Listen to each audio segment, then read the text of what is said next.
Hey guys, so we are getting ready to go and have a look at our front flower gardens.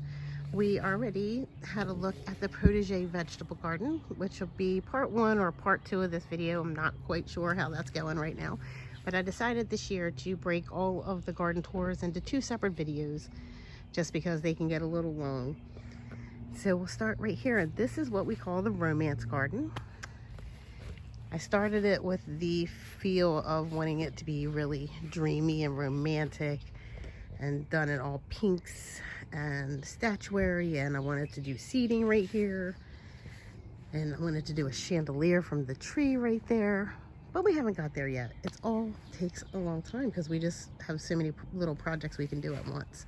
So we'll start right here though.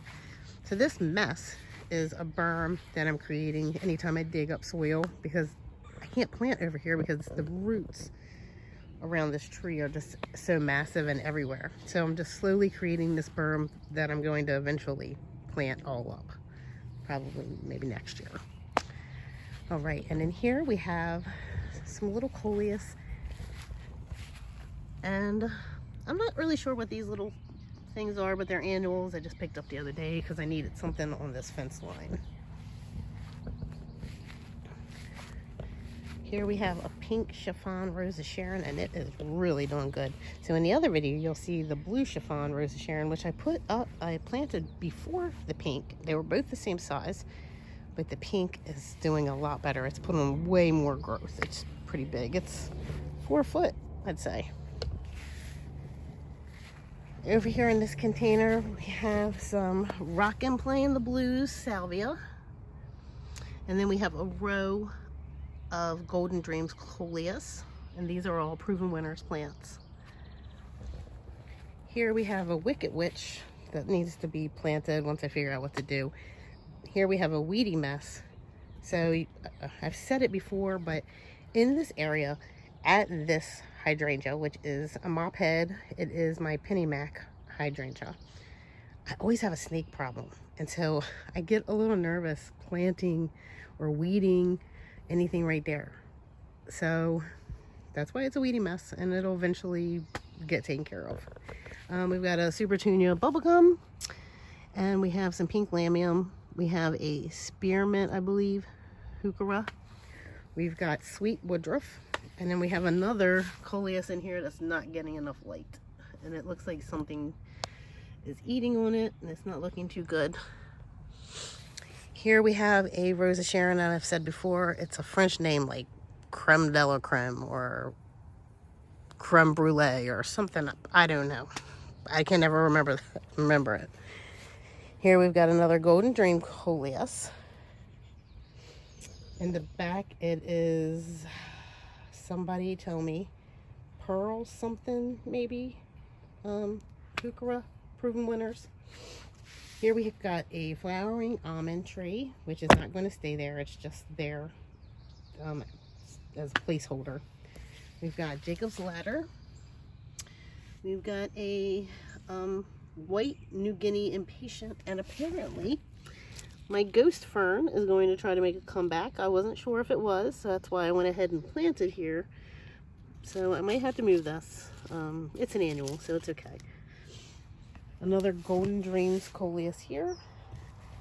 And then in the back we've got some Dusty Miller here. And then we've got some pink lamium. Here we have, guys, help me with this. It's either Blessings Ham, Binginghams, or something like that. Beauty Astilbe. That's what this is here. We've got another ghost fern. We've got an unknown hosta there. Some more Dusty Miller. This is Pineapple Brandy coleus from Proven Winners. I've never grown this one before. I just thought it was such a cool leaf structure. So I'm pretty excited about this one. See how it does. Unknown Japanese maple, which I want to take out, and I want to put either a coral bark Japanese maple or a bloodgood. So we'll see which one ends up there. This Astilbe, let me step back so you can get a look at this. It's humongous. Like, look at that thing. It's the same as the other one, like Blessingham, Billingham, whatever, something like that. Here we've got the new Toffee Tart Heuchera from Proven Winners. Back here we've got a Rainbow's End hosta, which is my favorite hosta that I have. I just love it. Everything about it I love. We've got an unnamed Coleus here. And here we've got some Ridiculous Coleus. Unnamed Heuchera back here, this pale colored one. We've got another Astilbe trying to grow up in here that I think it's Visions Pink maybe. We've got some Brunnerell here. Look at that. I'm going to come in soon and take all these little flowers off, but aren't they gorgeous? Just look, they're just so tiny, like compared to like my nail. Like, oh, that's so precious. Here we've got a mini Malvet hydrangea. I transplanted that one here this year and it's doing fantastic. So I'm really excited about that. Some more Ridiculous Coleus right here and over here. Back here we've got the Helen Van Stein, I believe it is, Landseer. And you'll see scattered throughout the entire bed is the Sweet Woodruff. Unknown Boxwood. Wee Hosta, which is a Proven Winners Wee Hosta. And we have some Supertunia Bubblegum. Here we've got a Limetta Hydrangea. This is the wee little baby. And here we've got a Holly's Fortune, Fortune's Holly fern that I've got to put in. So yeah, that's a look at that bed. And this is the shady side, the north side of the house. I can't wait until the roses grow up that arbor because I've got New Dawn roses on either side. We've got a clematis over there. It's going to look gorgeous in a year or two. Here we've got more Supertunia Bubblegum, Supertunia Vista Bubblegum. We've also got some pink Gara. This rose was here with the house. I'm not really sure what kind it is. It starts out like a creamy yellow and then it fades to a white. And then it looks really gross as it fades out. But look at this, guys. I'm struggling already this year. So early in the season. Look at this. So we've got rose slug damage right here. So I came out with some BT. And I'm going to pick up some more stuff this weekend and try to get things under control because I have more pest damage on all of my plants this year. Damage I usually don't have until like June or July. So we'll see how we're going to handle that. Here we've got a Mother of Pearl rose. And then right next to it here is a Chicago Hope. And then look, so just check out this damage already. Like, I'm sad about this, but I'm going to get it under control. I probably put more money and effort into my roses, I swear. Here we've got the containers by the garage, truck. We live in a development. Bermuda Beach, Vinca Vine, just some various alyssums. Prince Tut Grass, and I'm not sure what that is. I'll remember it, but just not right now. Over here we've got some Knockout Roses. Another matching pot container with the same things. And then here, I grew this from seed. This is the Fairy Queen Foxglove. We'll see what happens with that this year. All right, this is looking almost done. I'm so excited. So we've got the fountain running. It sounds wonderful. Just listen to that. And then, again, pest damage. Look at this. So these are my Incredible hydrangeas. Look at the difference in the color in this one and this one. Right? Wow. Not really sure about that because it is the biggest one. Look, it is huge. These all went in the same time. They've all been pruned to the same size. This one's really struggling. I don't know what's happening with it. And then these two, but they're all dark green with smaller leaves. This is bright green with huge leaves. I don't know what's going on there. They've got the same water, the same fertilizer, everything's the same. In front of them we have Nepeta, also known as catmint. We have on either side of the fountain here, we have Walker's Low. In the back we have Six Hills, I believe it's called. And I forget what the front one is.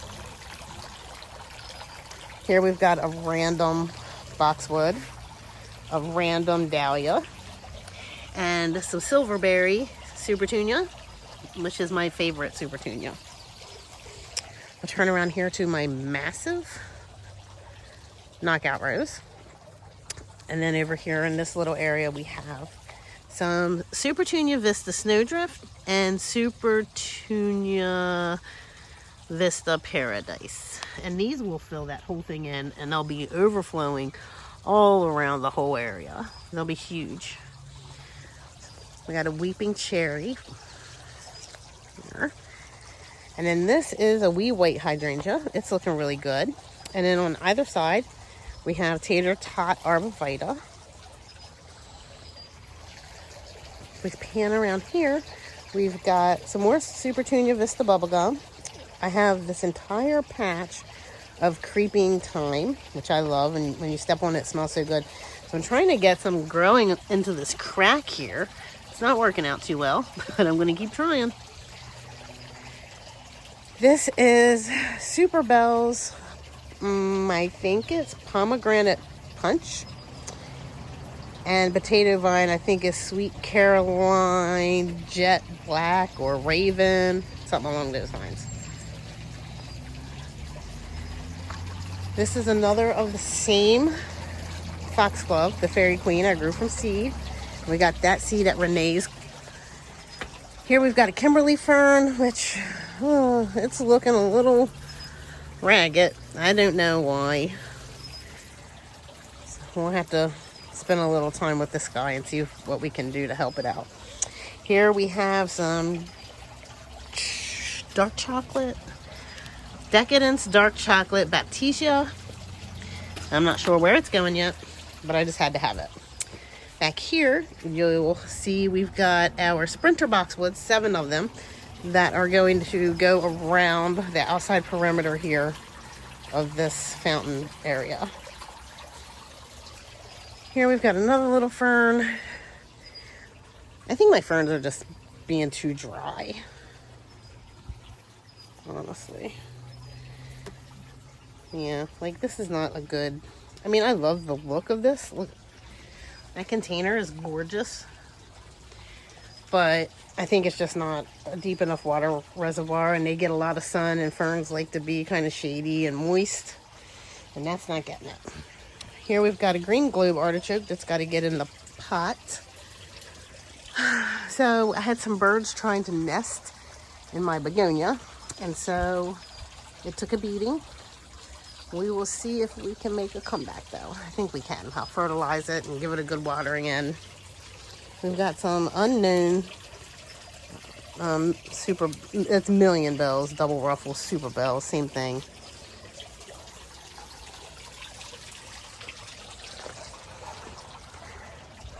Right.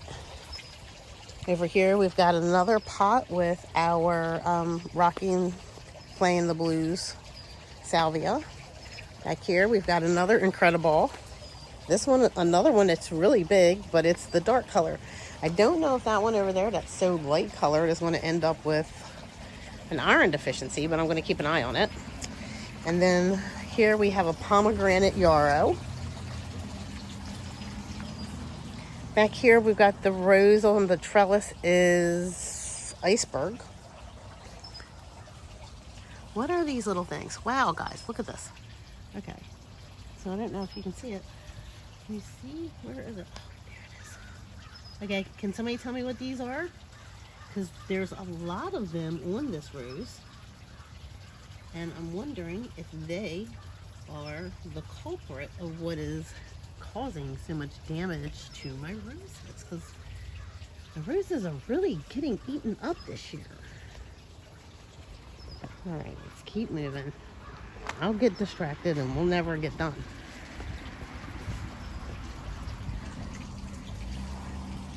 So that's a look at everything so far. This rose, okay, it was a Joseph's Coat rose. I think what happened was it was a grafted rose, and the original, the Joseph's Coat, the grafted, died. And then the original popped out, because the Joseph's Coat rose is like a orange, pink, and yellow mixture. And then this one come out last year, wild, just humongous. And it's like a burgundy, old style rose. So I think that's what happened. But you can see, like, look at all of the buds on this thing. Like, can you see them? Also, dealing with pests. But man, when this thing opens up this year, oh my God, it's going to be beautiful. I'm going to do a tour just when it comes out, regardless of what's going on. Okay, more Silverberry, Supertunia. Here we've got Autumn Joy Sedum. This is a white spirea. I'm not sure of the variety. We've got very dry, needs some water. Coleus, I believe it's something Sunset. It's proven winners. This is a Sunshine Ligustarium, something like that. It's a southern living plant. Look, what are you? I have strange bugs this year. So many bugs. But look at this. This is my At-Last rose. Okay, can you see? Now, everybody's saying that this is rose slug damage, right? It's typical looking of rose slug damage. I have looked at these plants and I cannot find any. But I do have all these other weird bugs that I've never seen. I don't know, guys. So I'm just gonna come and treat these again. I'm gonna get some insecticidal soap. I also know that we do deal with iron deficiency in this area, so, and these leaves are starting to look a little yellow, so I'm going to go ahead and treat them tomorrow. It's supposed to be nasty out the next couple days, so I'll wait until after that. But you can see this, an At-Last rose here, At-Last rose here, and oh, gosh, look at the amount of damage. Look at this. It's like totally, like if I don't get a hold of this quick, I'm not gonna have any roses left. That's not good. So I need to treat them all for the iron deficiency. I need to treat them all for whatever pest this is that's wreaking havoc over here. So here we have a humongous catmint nepeta. It's Walker's Low. Then back here we have a whirling butterflies Gara. So like I said, these three are the At-Last. This baby's getting ready to open up. Storm Cloud Blue, I think. Ansonia. Millennium Allium. Random Begonia. And an old style Russian Sage, which I'm debating on taking that out and putting in something else. The same goes for the Ansonia, because I wanted everything in here to be purple or lavender and apricot or orange, and this just is too blue. Also tucked in here we've got some lavender. We've got Munstead and we've got Sweet Romance. I don't know where the other ones are hiding in here somewhere. Here we've got a Firelight Hydrangea. It's looking really good. I just planted that at the end of the season last year. And look at this. Oh, this time of year, this is the beauty of my garden. Look at this massive azalea. So I don't know if this is one azalea or two or three, really. I really never could figure out why they didn't take it all the way down to here or take it all the way down to the end, or why it's just right here. So that's what makes me think it's probably just one. Because if it was more than one, you would probably spread them out. But I'm thinking it's original to the house. But just look at that thing. I mean, man, that's stunning. Okay, guys, I just spotted this.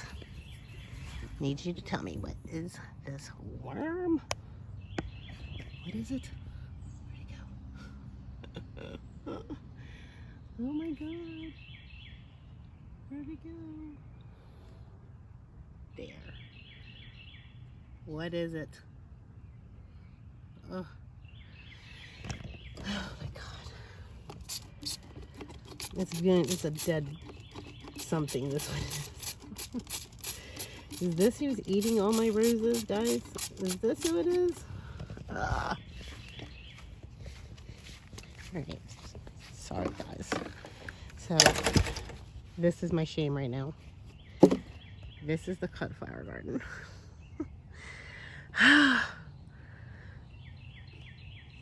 So it was so cool. In the little garden projects video I posted, I showed a brief 2 seconds of this being made. The grass being, I had somebody come in with a sod remover and remove all the grass.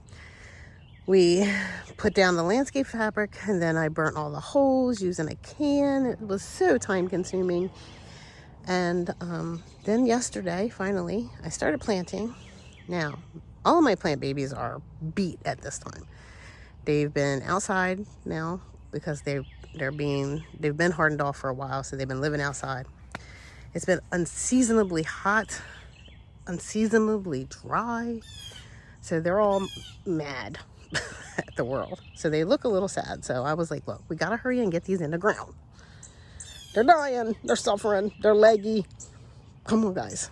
So we banded together as a family yesterday. And we've got rows of hollyhocks and sunflowers. We've got snaps, we've got zinnias, we've got dahlias, marigolds. I mean, so many. Once everything is completely planted and I get it all put together and cleaned up some, then I'll give you a good tour of this cut flower garden. But for now, this is where it is. It's not done. It's a little bit of a mess because we used an auger, and of course it just like threw the dirt everywhere. And so it's so funny, like, so up here, like from here up, I dug it out with a hand trowel, a little shovel, and a spoon. Okay. Then you can see where we used the auger. Right? And then we get down here where nothing has been done yet. It's nice and clean. And I'm so funny. I'm like, oh my God, my cut flower garden is dirty. Right? Come on, guys. Like, come on, Ange. It's a garden. It's outside in the dirt. But still, I was freaking out because my cut flower garden is dirty and I've got to get it cleaned up. I can't take it. All right, so this is the cut flower garden, and then over here, look at this. So this is a great example of an iron deficiency. Wow, man, that's bad.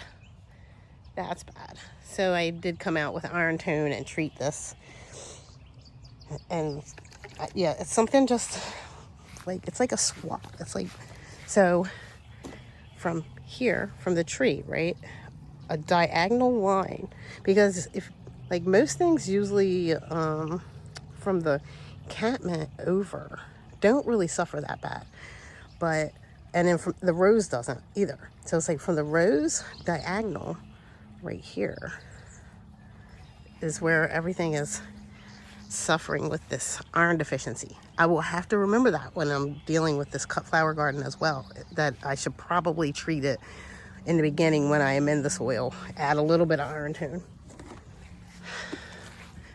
But that is that, guys. Like, things are still getting done, but wow, just look how much has grown. Look how many projects have gotten done, gotten started, and what all is going on since the tour. What was it, 3 weeks ago? So much is going on. So guys, comment, like, totally let me know if you know what in the world is eating my roses. Is it that bug? Is it that worm? I guarantee you that worm is munching down on these roses. Yeah. Also, like, don't look up plant diseases and stuff if you don't think you have one. Because I was looking up stuff about my roses, and then I seen this thing about rosette disease. So then I'm freaking out. I'm like, oh my God, I think I got rosette disease. And like I have a weird like I've got this weird, what is that, red, like I'm like, what is, oh no, what are you? Are you an alien rosette disease stem? Or am I just overreacting and is it just new growth? I don't know. I'll be really sad if I have to take this rose out. And I'm going to tell you, like, this may sound a little gross, but I'm one of these people. I'm just like open about who I am and what I do, and I don't have any shame because I don't worry about keeping things private because I'm not doing anything I'm ashamed of. Okay, so my grandmother passed away, and we put some of her ashes in our garden at this rose with the Joseph's coat because that was like her rose, Joseph's coat. So I'll be really sad if it gets rosette because then you have to take out the entire thing down to the root, and I don't want to do that because my peony's right here, you know. But oof, this thing's looking a little wild. What is this growth here? I don't know. See, stop looking for trouble, Ange. Another thing is I really need some drip because I think that's the number one reason why my plants suffer is inadequate or sparse watering or whatever.